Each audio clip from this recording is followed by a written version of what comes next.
Então, pessoal, vamos fazer uma descontaminação aqui do vidro. Tirar toda essa contaminação. Isso é acúmulo de sujeira, de água, muito tempo sem limpar, acaba causando isso, essa chuva ácida.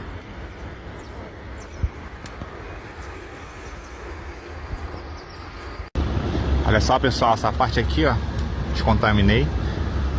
Olha a diferença.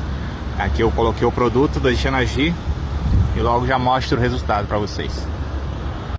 Enxaguei, ó, como tá limpo. Vou passar um paninho para secar.